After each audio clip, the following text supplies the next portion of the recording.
so you might have a random mute in the middle of this. But I did try to bribe him with snacks, juice, and fruit snacks before we started. So I think I have a good 45 minutes before anything. We have a small group, but I like to say small and intimate. So I'm very informal. Let's ask questions. You don't have to wait to the formal question slide at the end. If you have a question on a current slide, let's just stop and ask the question so that you can get the most out of the session for you, right? The goal today is really to make sure that you walk away feeling more confident in working on your resume or updating your resume so that it can help land you the right job, right, that you want. So I want to make sure that you get the most out of this. So feel free to stop me at any point. Thank you, Lormi, and thank you, Dress for Success, for allowing us to come. As she mentioned, I work with BASF. I've been there going on 8 years now, and it's right down the street from the location or the office. And so to me, it just makes sense to have the partnership. And so I'm glad we were able to provide some sessions over November and October for individuals like yourselves on resume writing and also social media presence. So I lead the talent acquisition team at BASF, and so obviously this is what we do normally. So I thought it was a great connection point for us to bring some of these sessions as well. So hopefully you guys enjoy it, and I think there's a few more sessions left going into next week, I think. So if there's other topics that you're interested in, feel free to check them out. All right, so here's the action-packed agenda that we have. There's a few Q&A and interactive points at the beginning and closer to the end of the presentation. But again, at any point, if you have questions, please let me know. So this is the engaging part of the segment. So feel free to either unmute yourselves or you can put it into the chat box in reference to what do you like or dislike about your resume. And actually with me sharing, I can't really see the comments that well. So if you don't mind unmuting. Oh, I can co-host with you, Crystal. Okay, perfect, thank you. I'll look at the chat, don't worry. Thank you, thank you. No problem.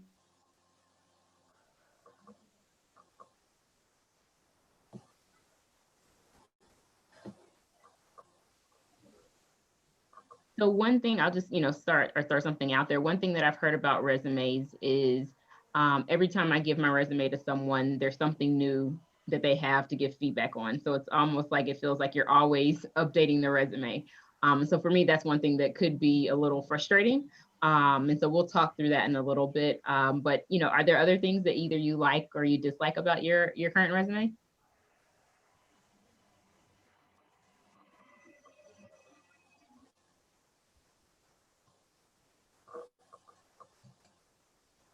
Nothing on the chat box. Okay. Just yet. Oh, wait, there's something on the chat box. It says there isn't anything that I like about my resume. It needs a complete overhaul. Okay. Overhaul. Well, you know what? We will overhaul it today then. So let's get started and so that you can start to like it. So let's go. So with the overhaul, if you don't mind, what is the biggest challenge that you have in making changes to that resume or overhauling it? Is it where to start? Is it's too much information to, squeeze into 1 to 2 pages? Like, what's the challenge that you're having? And if you don't have a resume, that's fine too. You can say, hey, I don't have one. Where do I start, right? So. Hi, this is Kiva. I do have a resume, and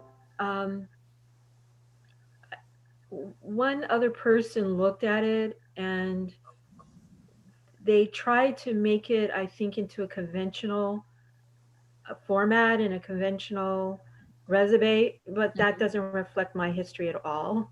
And so, it just doesn't represent me at all. Okay. And then are you in like an education field or a creative entertainment field or space? I spent 26 years in Washington, D.C.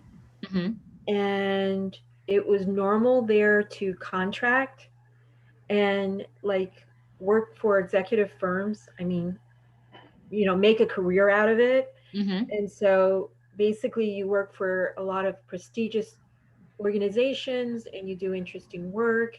It's flexible. That doesn't work here at all. So the approach is we can cut out all these organizations that fall under the agency that you work for. And that's really unfortunate. And also I was able to, because work in, special information centers within companies, I was able to work in different industries. So I've worked in public health, I've worked in the legal field, I worked in education, I've worked in HR. So no one who actually looks at my resume can actually help. And it's interesting because I worked 3 years for Rutgers undergrad career services as the assistant to the director, 3 years at the Graduate School of Management, Rutgers, assistant to the director of, of HR. And I'd have to critique resumes myself, but that was many, many years ago. And so, it's refined, but it really, truly does not represent me at all. Okay, no, I took some notes down. Let's talk that definitely in this session, and even if we end early, I don't mind staying on a few minutes either. But I feel like today's resume honestly looks different. So there's a lot more flexibility that's out there, depending on the type of company and how conservative or traditional that company is. I think will potentially impact how they receive it. But I do think, to your point, you want to call out the industries, the different types of work that you did in the companies, because sometimes that name recognition and connection opens doors.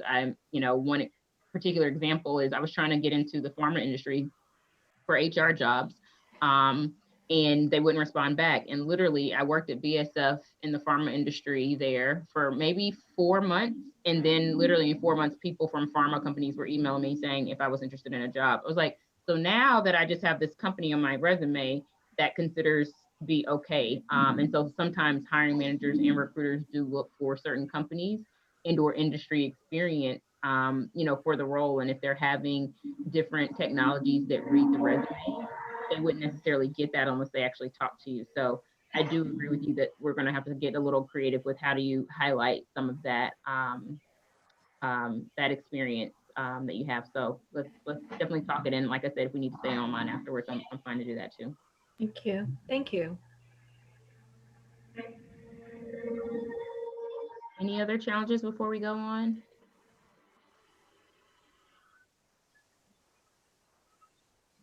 This is Ellen.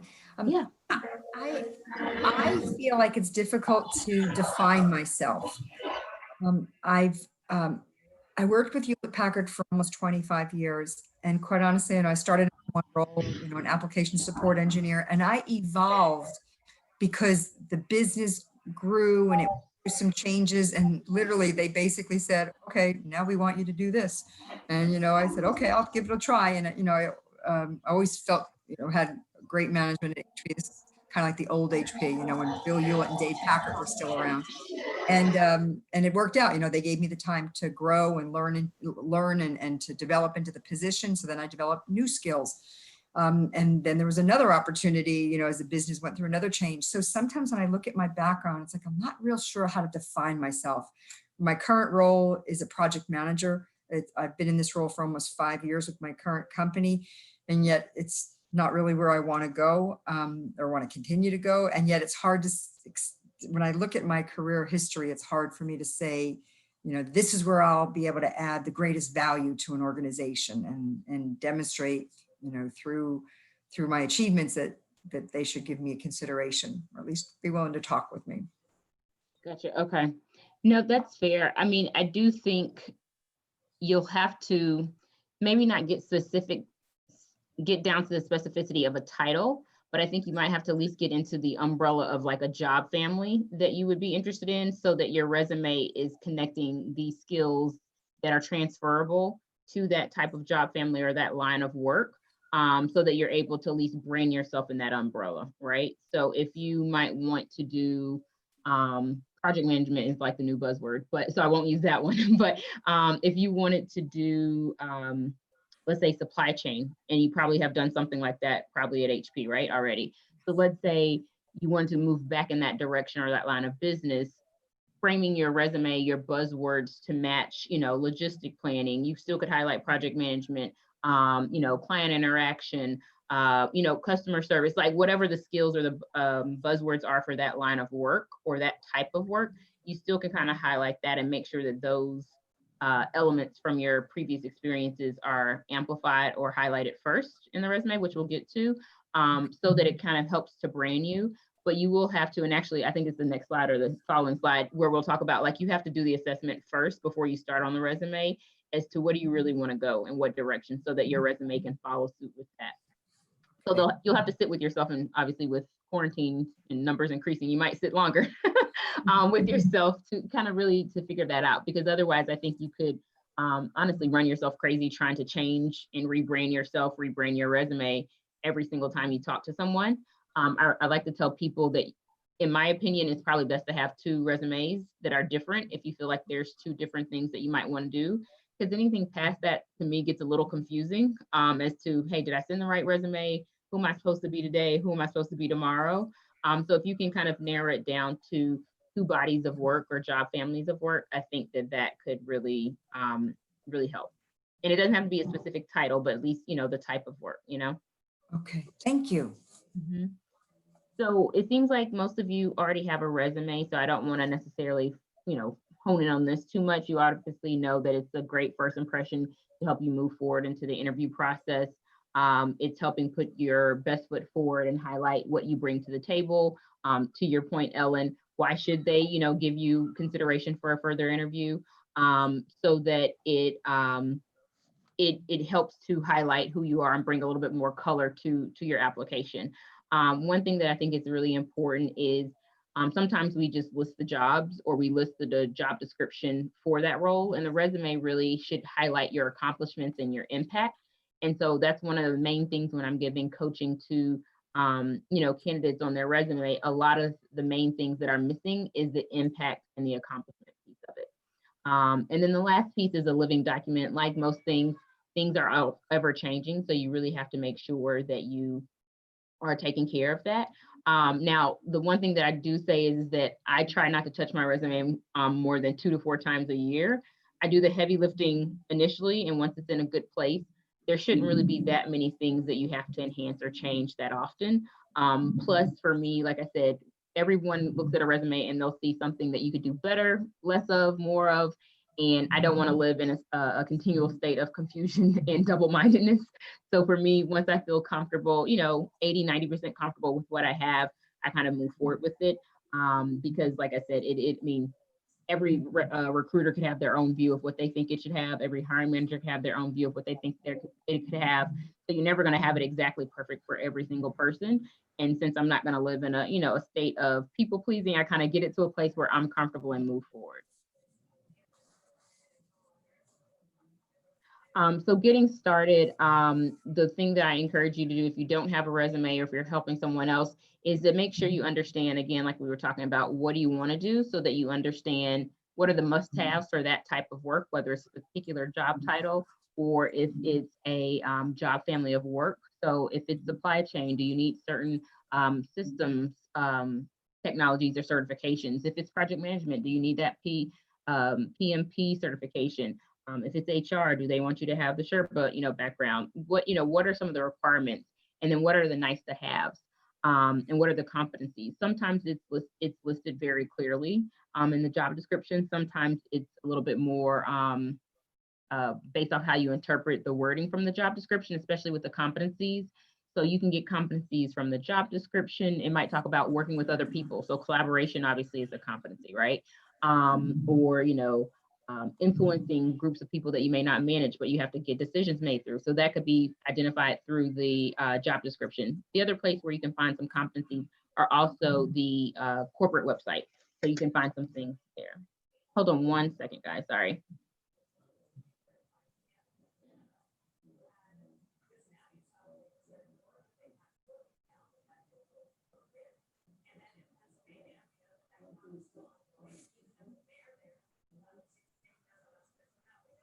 Sorry, guys. I guess the fruit snacks didn't last that long. So in preparation for the assessment, this is what I was talking about, I think, Ellen, of really understanding yourself and understanding what's your target job. So here's some questions that you can sit with. And Lorraine, we do share this out with participants, right? Yes. Okay, awesome. So this is slide 8. I would encourage you guys to sit with and really kind of understand and reflect on yourself, because I think sometimes when you work at companies, functions change from an industry perspective or from a company perspective. The work that you're doing today may not necessarily be, to your point, Ellen, what you want to do long term or for 10 more years. Project management, I think, is a good example because it started off 20 years ago one way, and what it is today with all the certifications and all, it's the new buzzword, right? It's like the new strategy word that everyone's using, could look different. And so you really have to kind of really think about what type of work do you get motivated by? Do you get excited by? Versus what type of work is more draining. So I know someone on my team, they told me after I made them do a presentation, doing presentations really drains me. I'm like, oh, sorry, wish I would have known that earlier. But are you in a position or a role that's going to have you doing a lot of the type of work that drains you? And sometimes the drain could just be an uncomfortable spot versus it's really draining on you. So i.e. some people really like digging into data, others don't. So really making sure that you know who you are, what you bring to the table, so that you can find that perfect match, hopefully, with the target job. Again, when you're looking at your target job, it may be certain job descriptions that you're looking at. So whether you go to Indeed or LinkedIn, you can type in job descriptions or headers, right? So HR leader, project manager, supply chain, logistic planner, whatever it might be, and different things will come up. And from those job descriptions, that can also help you articulate what type of work are you looking to do? And even more importantly, what type of work do you not want to do, right? So I think you have to be able to articulate in interviews, why are you interested in this role? Why are you interested in this company, right? And with the role, knowing what you do and what you don't want to do, that's a very easy question that you can answer effortlessly when you're able to articulate and know your strengths, and how does that blend and merge, hopefully, harmoniously with the job and the job family that you found. So once you're able to assess yourself and your target job, then I think you're in a better position, or the best position, to then start to look at how do you actually do the resume.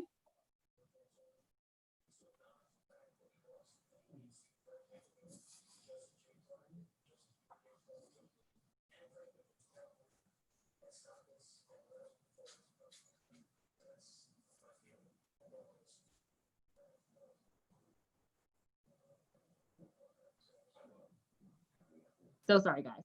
So once you assess yourself and you assess the type of role that's the perfect match, that's, in my opinion, where you're ready to actually start to draft the resume. If you're starting from scratch or you're wanting to start over, what I recommend that you do is to do some drafting or some note taking on your own of just what are the right experiences and insights that you want to highlight. Sometimes if you move from company to company, you have to remember, like, what are the dates here? And so you might have to go and pull information, right? So that's what I'm saying to do in the drafting phase, to do all the kind of the pulls that you want. If, again, you've narrowed down that you want to go more into the supply chain direction or the HR direction, you can start to think about what projects or activities did I do that connected to, this direction that I want this resume to sell myself in, right? The other thing that I encourage people to do is the second bullet of really making sure that you think about paid and unpaid experiences. Sometimes you do, especially if you want to do something different than what you're being paid to do, you might be volunteering to be on a certain project team, or you're volunteering in the community, your church, a nonprofit, to do certain types of experiences. If you, created an onboarding program for your local nonprofit, that's still an onboarding program. That is the skill set within an HR function. So that could be relevant for your resume if you want your resume to move in that direction. So I really encourage you to think through what are some of those unpaid experiences as well, that especially if it connects to the type of work that you want to do. Once you kind of pull your ideas together, dates, details, locations, things like that, that's when I recommend you move to the resume phase. It seems like most of you have it, so I won't go too far, but obviously there's a lot of templates that are out there. And there are a lot of people who can review them too, right?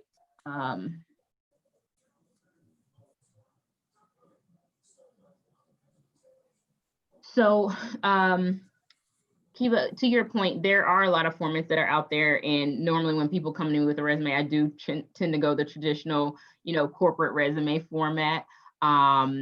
because it does help. However, like I mentioned earlier, I'm starting to see a lot more what I call creativity, but openness in the way that resumes look based off of the industry that you're coming from and or based off of the type of role that you're going to.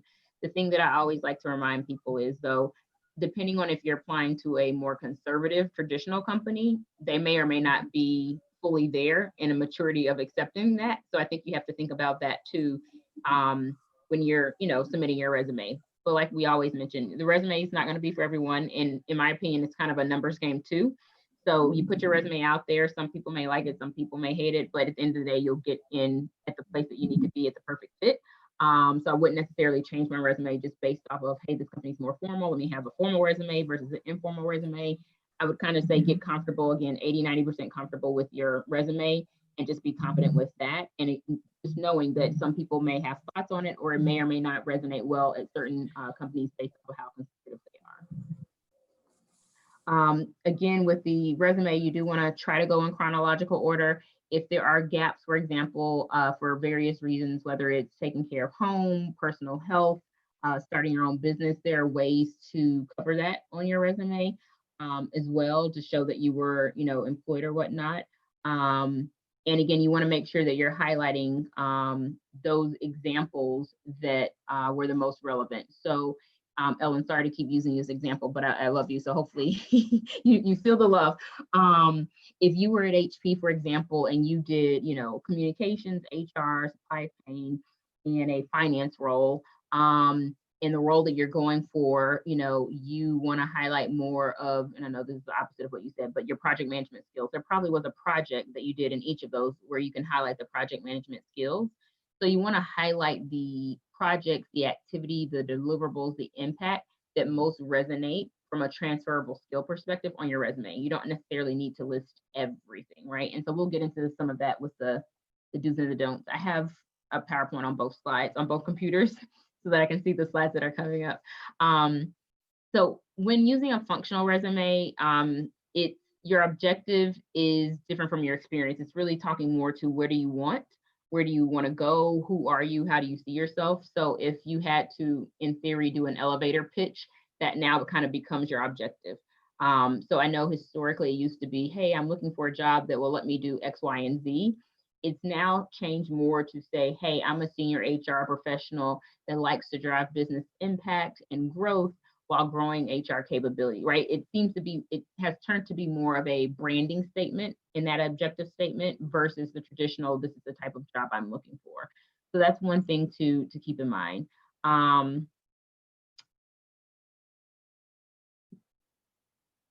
Chronological order is preferred because when recruiters or hiring managers are looking at it, they are looking for, are you a jumper?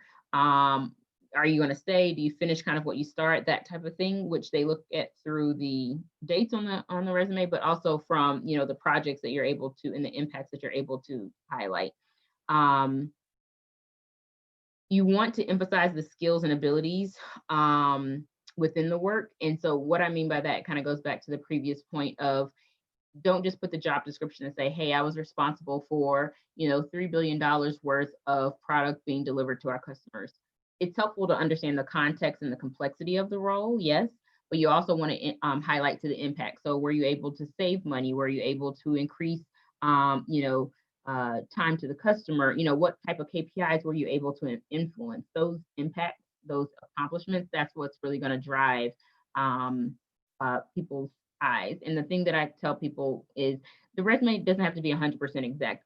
Sometimes as females, we like for it to be, perfectly buttoned up and boxed up with a bow before we kind of present it to someone.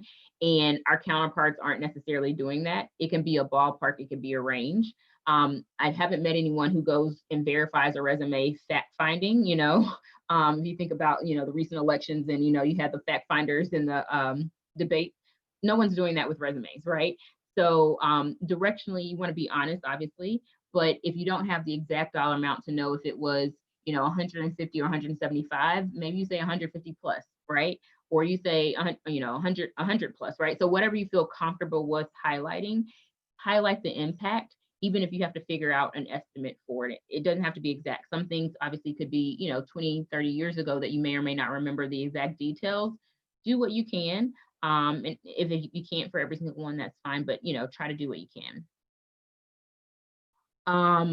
So avoiding red flags, the first one I think is obviously a common one, spell check, grammar checks.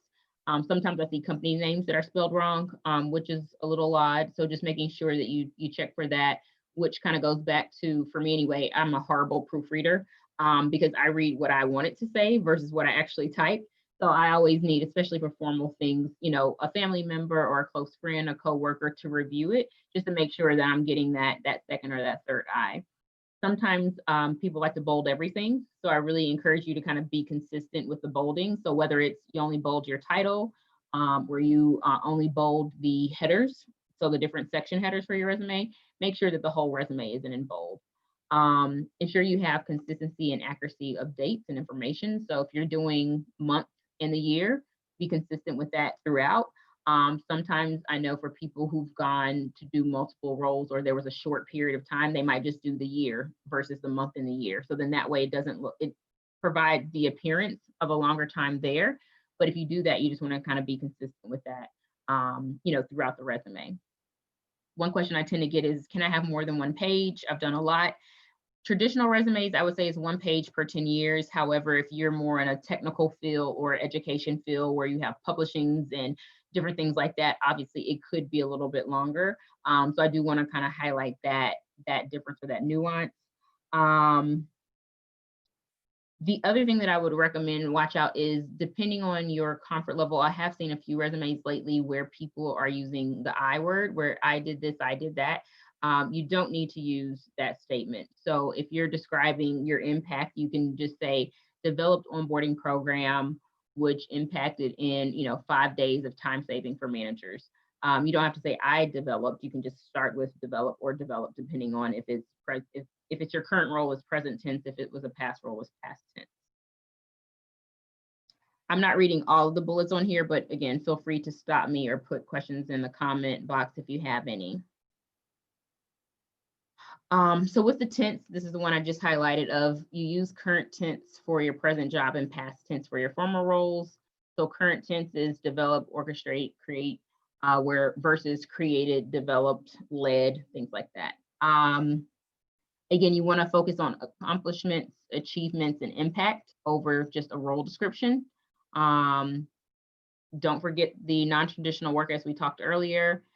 There's always ways to explain gaps. So whether you were, consulting, nonprofits, whether you were, managing a home, whether you started your own personal business, there's ways to highlight that. And I think it's okay, right? The other thing that's important is just save your resume in a PDF, and just make sure, similar to like your email addresses and things like that, that it has a smart name. Most recruiters recommend your first and your last name so that it's easy for them to find it as well when they're looking for that, and then the large number of resumes that they get. So this is an example of some of the non-traditional resumes that you can see out there. Again, depending on the company and the type of work that you do, might dictate if you're comfortable using using this resume or not. But most of the sections that you see in a traditional resume is your header, the objective, and the employment history, and then also obviously education. Now with the header, I know it has this information on here, but what I actually recommend to people is just to put your name, your phone number, and your email address, and not your address.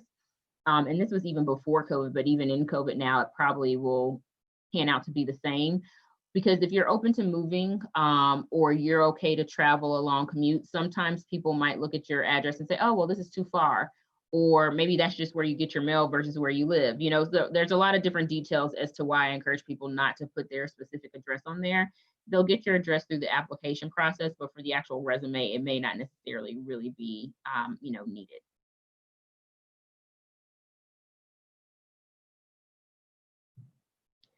So some of the other things, again, I want to make sure that as females, sometimes we don't sell ourselves or brag on ourselves when we need to. The interview and the resume are those times where we kind of have to make sure that we do that.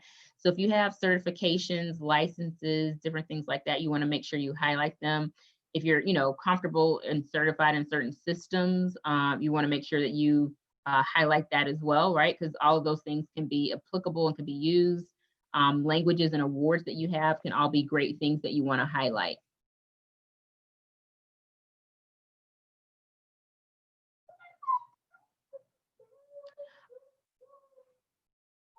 One second, sorry guys.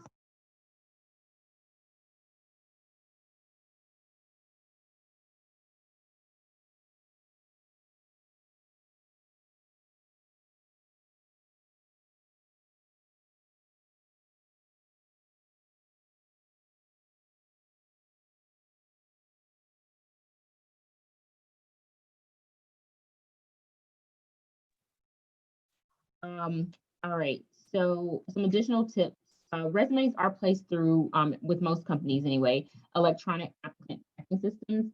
And so it's more an opportunity to help the company to quickly get through a large number of resumes. So if you have certain keywords from the job description on your resume, that tends to help you go to the top of the ladder, similar to like a LinkedIn queue and how they do that. The other thing that comes out with the applicant tracking system is they tend to ask questions like that come from the job description. Do you have X number of years of experience? Do you have this degree? Have you done X? Have you done Y? All things that were listed in the job description. 9 times out of 10, if you don't answer those questions the way it meets or exceeds the job description, you probably won't move through to the next round. So again, that's why you want to look at some of those job descriptions before you start to draft your resume, so that you know what types of buzzwords and key things that you want to make sure you incorporate into that. Applicant tracking systems are designed to do keyword searches to help identify and speed up the identification of those qualified candidates, which again is why I was saying those buzzwords help not just for LinkedIn, but also on the resume. Hiring managers do review resumes quickly. You know, sometimes I get asked this question, like, will hiring managers really read everything? And I'm like, it depends on the hiring manager. Most times when you're doing the initial review,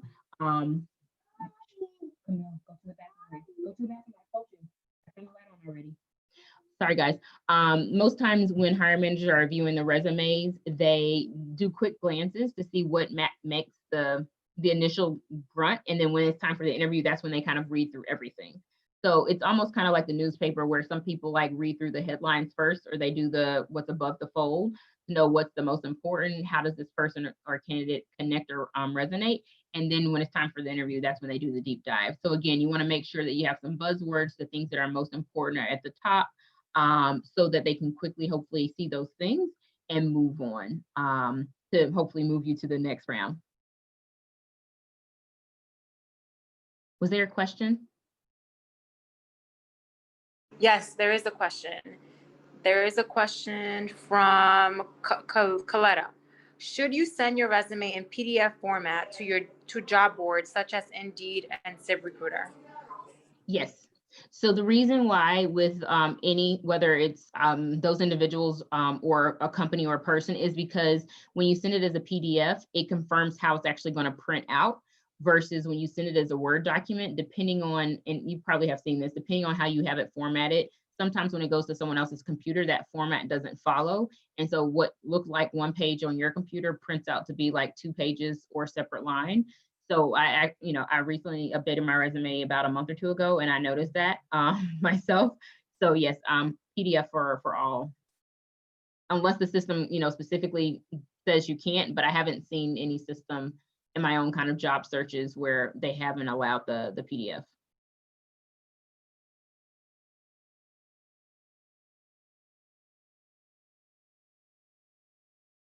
So again, now it's time back for some, interaction, guys. So you can put it in the chat, or you can unmute your lines and just shout it out. It's a true or false. I have a few questions, and then we'll just open the floor for questions for you guys, and specifically get into some of the questions that we started off with, Kaiva and Ellen. And if there's others that came up, we can add those questions too. But should you have multiple resumes for different types of roles that you apply for? True or false? I saw your lips move and say true, so I'm gonna take that. And you're right. So you should have different resumes, especially if the roles are drastically different. So if you're going for like an accounting role and a nursing role, you need a different resume. However, things like sales, procurement, or finance and accounting could be in the same resume because they're similar skill sets. So a sales and procurement, you're selling something, you're purchasing something, the skill sets, the negotiation, the competencies that you need are going to be the same. So you may not necessarily need to do something different there. So I think you have to kind of, again, ask yourself, is the type of work drastically different to know if you should have that different resume? Again, the reason why you don't want to have too many is because it makes it a little bit more confusing for you to make sure that you send the right version when you're applying online. Also, when you're showing up and selling yourself in the actual interview, you want to make sure that you're comfortable in knowing which resume they have in front of them for that role, right? So again, not having too many is the key, but it's definitely okay to have more than one. Should the job posting and resume connect? Yes, true. Awesome. I see head shake, so that's great. So true. Again, like I mentioned earlier, a lot of these companies now, for one role, we could get 1,000 resumes. So there's no way that one recruiter could, for one rec, and they normally have anywhere from 20 to 40 recs, could review all 1,000 resumes for that one rec or that one role. So even if they had 200, that's a lot. So they do use the ATS system in how you answer the questions in your resume to do that. So again, it's the resume that's important, but also how you answer those questions. So again, if it says in the job description 10 years of experience, you have to answer yes on that 10 years of experience question, or when it shows your candidate profile, it's going to show that you have, 3 of the 5 requirements or 4 of the 5 requirements. And most times recruiters start with the 5 of the 5 or the 10 of the 10 or, however many requirement questions there were, to review those resumes first before moving to the next level. So that's why you want to make sure that not just your resume, but also your answers all connect together. Numbers should not be included within a resume. False. Thank you. You're correct. I really have seen high responsiveness to value. It helps an employer understand the impact. So where you can, I really encourage you to put some numbers. For me, I would say that's probably in the top 3 list of things that people have to do when I talk with them about changing to their resume. It's the impact. And sometimes how you show that impact or that value is through some type of number or metric. Again, it doesn't have to be an exact number, but it should be some type of realistic estimate. Okay, so last piece is cover letters. So honestly, cover letters are a preference. Many recruiters may or may not read them. I'll just put it that way. I know historically, I was even kind of brought up to say, hey, you need a cover letter to go with your resume, and you kind of customize it with the name and the address. And honestly, I would say, now working in talent acquisition and seeing how many other details and factors you have going into it, it's probably not going to be read. Again, if you keep in mind that you get 200 to 1,000 resumes for a rec, you're quickly going through to see the candidate review. The hiring manager may or may not read it again. So it might help later on in the process, but the cover letter isn't necessarily going to help you move to the interview phase in a high percent or high probability. If there's something that you think is missing or you think people could help better understand who you are as a person, then obviously you can have the cover letter, and there's a lot of formats and templates available online.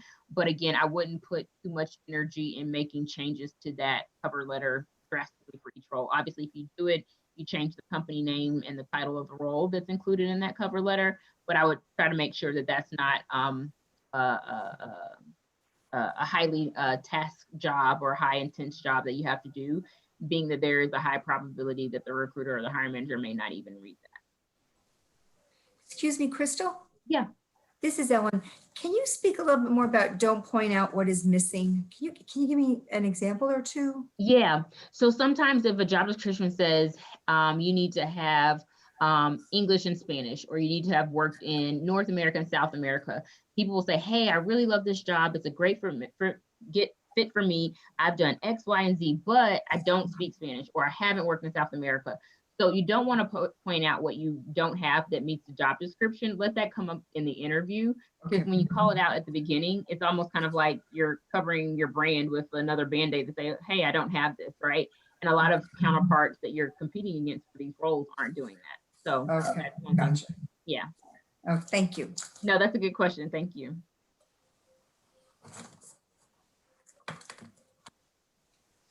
So if you guys want to put questions into the chat box or ask them, we can.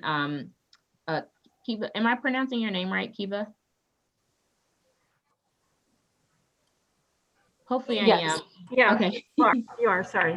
Okay, no, that's fine. And So I don't have your resume, but I don't mind giving my email address. So it's crystal.lanneman when you get my when you get this PowerPoint. So it's first name dot last name at BASF. So CRYSTAL dot LANNAMAN. Oh, I can just scroll up and show you my name. So it's crystal.lanneman at BSF. But there we go. So what the challenge of having to list every single company is it takes up space because you got to put the name, the date, the location, things like that. So maybe what you do is at the top of some resumes, and let me see if I can find one in here. People put buzzwords or themes of work that they have, and it's right under the objective statement. I don't see it here, but it's kind of right here on the skills section. So they'll list the skills that they have. So whether it's project management, change management, customer interaction, leadership, cultural engagement, whatever the buzz skills or competencies are for that resume brand that you're building. Maybe you could do a different section underneath that talks to the types of companies or industries that you've worked for. Because some hiring managers specifically do tell hiring managers, hey, I want someone who's worked at Hewlett Packard or Procter & Gamble or Unilever, because they know that certain companies have strong talent in certain function areas, or people from that company have done, been successful, at their company. So potentially you can consider doing something different like that for your resume so that you're able to capture the industries and the companies in a concise way without necessarily having to use the experience section and take up all the extra lines every time you went to a different company. The other thing that I would say is that globally, the gig concept is increasing substantially. In North America, or more the US, I'll say, is slow on this trend, but we are definitely getting there. In the talent acquisition circles, that tends to be a buzz trend that everyone's starting to talk of. How do we embrace gig workers, people who may not want to necessarily just work, with BASF or whatever company, 20 years, 30 years, 15 years, whatever it might be. So I think with each day, with each year, you'll start to see hopefully more acceptance towards, the background that you created in DC. But I think it's also just, you have to call it out a little bit differently so that people understand what you bring to the table. And for you, maybe a cover letter might be helpful. The other thing that I recommend is whenever I apply for a role, I go to LinkedIn to see who do I know that's at that company that might be able to make an introduction for me, because sometimes you might have to have their relationship or a personal interaction, or somehow get the hiring manager's email address, right, to make the connection of, hey, I applied for this role. Get sold on your experience and what you bring to the table, and not necessarily that you did it through contract work or not, right? So the impact, the accomplishments, that's gonna sell them, hook them in, right? And then you can figure out how do you explain why does my resume might look a little bit differently later on. But see if you can leverage your community networks too. Sorry, I saw a few questions come in. Thank you. I noticed there's a date of birth on that resume. When would you ever use that? So yeah, great question. Never. This is a resume from Europe. So in European countries tend to put pictures on their resumes, and they put their date of birth. So we took some screenshots or some stock pictures, and so that's why this one's on here. But for United States, I would never encourage you to put your date of birth. Okay, thank you.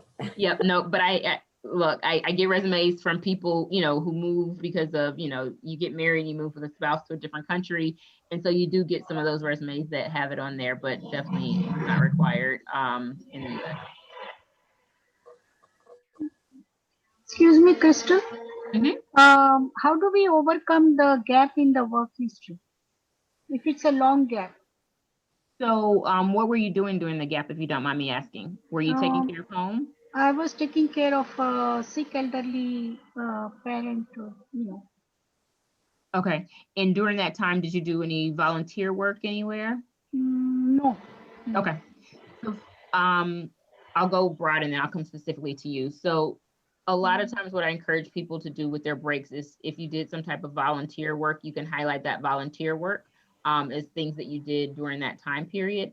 Otherwise, you can just do a simple like line bullet that says from, and I'm just making this up, from 2008 to 2018, took care of personal family matters. Or elderly parents or aging parents or whatnot, so that it's just called out and people don't have to wonder what you've been doing, right? However, what I would also say with that is if you've been out of the workforce for a while and you're coming back in now, what I would encourage you to do is to make sure that you've got up to speed with certain technologies, right? So if a lot of companies now are using Microsoft Teams or OneNote, whatever the new systems are potentially at companies that you have friends that are working at, find out what they are, get trained on those so that you can show your how current you are on the technologies and on the systems of what's happening, right? Yeah. So that's what I would encourage you to do. The other thing that I would encourage you to do is if you know the body of work that you want to do, so let's say it's supply chain or procurement or sales or whatever it might be, find a way to get into doing, even if it's just 10% of your time a week, to do some type of work like that so that you can put that on your resume. Like I mentioned at the beginning, it doesn't have to be paid. It doesn't have to be something that you do 100% of the time, but if you're getting some type of learning from it, you still can put it on your resume, right? So if you're, let's say I wasn't in HR, but I wanted to be, and I was volunteering at Dress for Success, for 2 years, for 3 years, whatever, you can still put that on your resume to say, hey, I've been coaching, candidates on how to best, present themselves for interviews or coaching with resume development. That's work in the HR space that's transferable to that role. So I also would encourage you to look for an opportunity where you can start to get some experience in whatever line of work that you want to do. Does that make sense? Yeah. Thank you. Thanks for that. Can I make And also, I have one more question.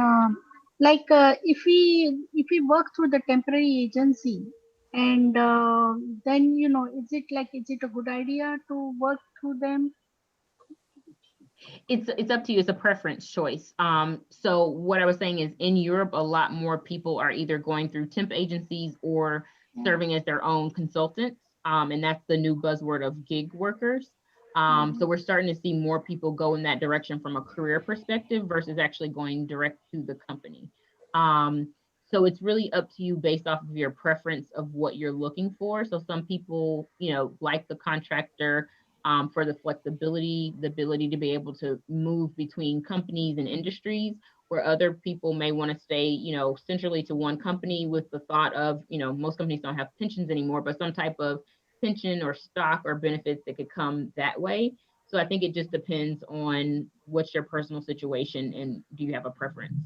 Again, there's a lot more pros and cons on both sides, but it doesn't make a difference. More and more, I would say candidates in the United States are going more to the contractor or individual consultant route in approaching companies for work that way.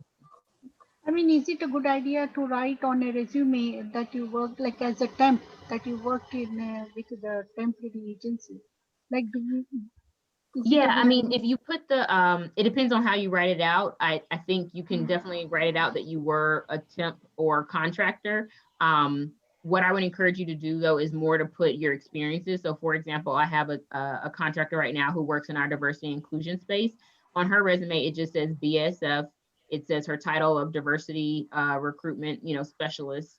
And then in parentheses, it says contractor, but it leads with the company and her title versus the focus being on the contractor piece. So that when you see it, you're like, hey, you've done diversity work at BASF, and here's some of the impact of the accomplishments that you've made. So I say lead with the impact and the work in the company versus leading with the fact that it was contract or not. So another drawback that I came across is whenever I look for a job, now I get like temporary jobs, but I'm like more interested in a full-time permanent position, but I get most of the jobs like as a temp jobs, which I'm not very much interested in at this moment. Yeah. So So how I do would I talk with overcome that hurdle? I would talk to your agency or look to change agencies that specialize more in temp to perm, so that you can see if you can land into a permanent position. And then again, I think if you do want a permanent position at a company, you have to identify what are the types of jobs that you're interested in, and making sure that you know, sell yourself as to, hey, I'm not looking to do this temporary anymore. I'm looking to do this more full time. And as long as it's an entry level role or a role that matches your skills and your experience, it may not be entry depending on what you want to do. It shouldn't be a problem. So I've seen people who went from contractor to full-time on their own. And then I've seen people who went through an agency where the role was already identified as a temp perm role. Okay. Okay. Thank you. Thank you, Yeah. Kristen. Can I make a comment? Sure, definitely, please do. For Alka, because I know you said you had been a caregiver for a long period of time for your family, somebody in your, Yes. so if that's, I know the fields of healthcare and home health aide and caretaker, those are really open fields now. They're always looking for people. Okay. So if that's something you would have an interest in, you could really highlight your background where you did that, even though you did it on your own, it's still credible. Okay. Thank Totally you. agree. That's a really great point. Yeah. Thank you. You're welcome. And if you get a certification in it, that even bumps you up a lot, because I know certain places require you to have, you know, certification. And there are places that I believe do it for nominal charges. Okay. Okay. Thank you. You're welcome.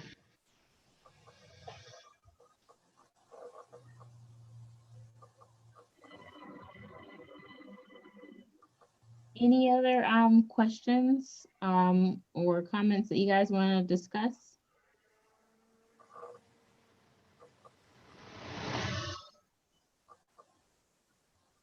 There's nothing on the chat, just letting you know. I do have one question. I know with the objective, it says if it's very different than your experience, then you would use that. But how would you connect, you know, like your skills if you don't have the experience to your objective? Yeah, so I think more companies, and we're in the early stages of this, but more companies are starting to look for transferable skills. So whether it's solutions focused or, you know, great collaborator, good influencer, there are certain things that can be transferable regardless if it's, you know, nursing to, you know, teaching or teaching to, you know, finance, like whatever it might be, there are some skills that are transferable. So looking for that change, I think is helpful. And that's also why I encourage people, kind of to the point that you made earlier, of looking for ways, even if you're doing it on your own, to get experience in that new area of work that you want, so that you have a little bit more to talk to in the interview, but also you have a little bit more to write about or write to from a resume perspective. But I would say at a high level, to answer your question, to look for more of the transferable skills. Okay, thank you. Mhm.